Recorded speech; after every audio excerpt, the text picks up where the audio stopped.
अस्सलाम वालेकुम जी। मैं हूँ हदीजा वलायत एडवोकेट और आप देख रहे हैं मेरा YouTube channel the legal exams. आज के इस लेक्चर में हम लोग कंसेंट डिक्री को डिटेल से डिस्कस करेंगे। इसका जो रेलेवेंट आर्डर है वो आर्डर 23 सीपीसी है। अब ये जो आर्डर 23 सीपीसी है इसके दो पार्ट्स हैं, विड्रॉवल ऑफ सूट और adjustment of suit. Withdrawal of suit को ऑलरेडी हम लोग कवर कर चुके हैं और ये जो इसका सेकंड पार्ट है एडजस्टमेंट ऑफ सूट, ये कंसेंट डिक्री से रिलेटेड है।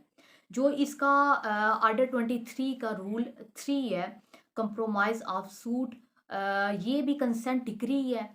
जो consent decree, adjustment of suit और कंप्रोमाइज ऑफ सूट, ये तीनों टर्म्स का एक ही मीनिंग है और ये कंसेंट डिक्री है। कंसेंट डिक्री की डेफिनेशन को देखते हैं। अ consent decree is passed with the agreement of the parties. तो इसका क्या मतलब है कि जब दोनों पार्टीज प्लेंटिफ और डिफेंडेंट का आपस में कंप्रोमाइज़ हो जाता है, दोनों पार्टीज़ का जो भी डिस्प्यूट होता है वो अपने डिस्प्यूट को रिजॉल्व कर लेती हैं एग्रीमेंट के थ्रू, तो फिर वो उस एग्रीमेंट को कोर्ट में पेश करती हैं और कोर्ट उस एग्रीमेंट की बेस पे जो डिक्री पास करती है उसको कंसेंट डिक्री कहते हैं। अब ये कंसेंट डिक्री पास करने से पहले जब ये एग्रीमेंट पेश किया जाता है कोर्ट में, तो कोर्ट दोनों पार्टीज़ के बयान रिकॉर्ड करती है, दोनों पार्टीज़ की स्टेटमेंट रिकॉर्ड करती है रिगार्डिंग टू सच एग्रीमेंट और कंप्रोमाइज़ जो भी उनके बीच में हुआ था। उसके बाद ही कोर्ट जो है वो कंसेंट डिक्री पास करेगी।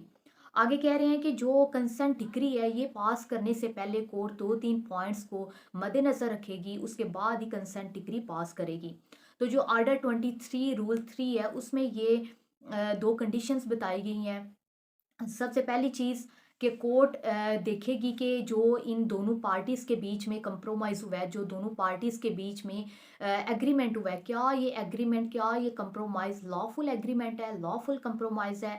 अगर इस चीज़ पे कोर्ट सेटिस्फाई होती है कि हाँ ये एक लॉफुल एग्रीमेंट है, लॉफुल कंप्रोमाइज़ है और ये जो कंप्रोमाइज़ किया गया है ये सूट से रिलेटेड किया गया है, तो फिर ही कोर्ट जो है वो कंसेंट डिक्री पास करेगी।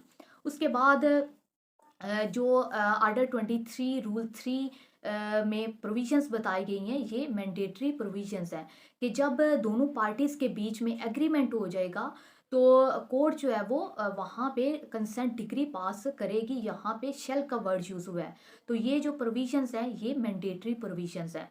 उसके बाद देखते हैं कि क्या जो कंसेंट डिक्री है इसके अगेंस्ट अपील लाई करती है या नहीं।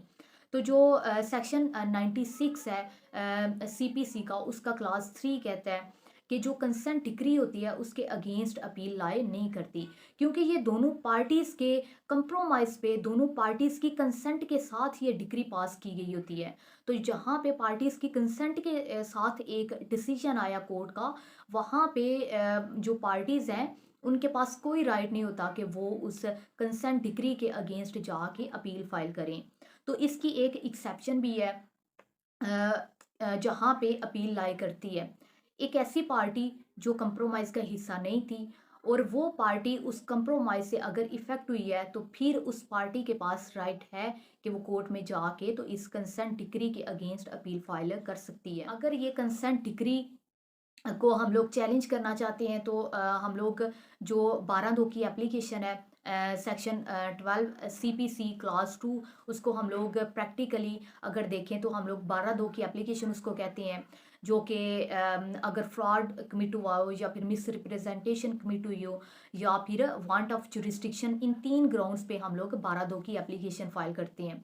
तो अगर हम लोग इस जो कंसेंट डिक्री है इसके अगेंस्ट हम लोग कोई रेमेडी अवेल करना चाहते हैं, तो अगर कोई फ्रॉड का ग्राउंड बन रहा है या फिर मिस रिप्रेजेंटेशन के ग्राउंड पे ये कंसेंट डिक्री ऑब्टेन की गई है, तो फिर हम लोग 12(2) की एप्लीकेशन फाइल करके इस कंसेंट डिक्री को कैंसिल करवा सकते हैं, सेट असाइड करवा सकते हैं।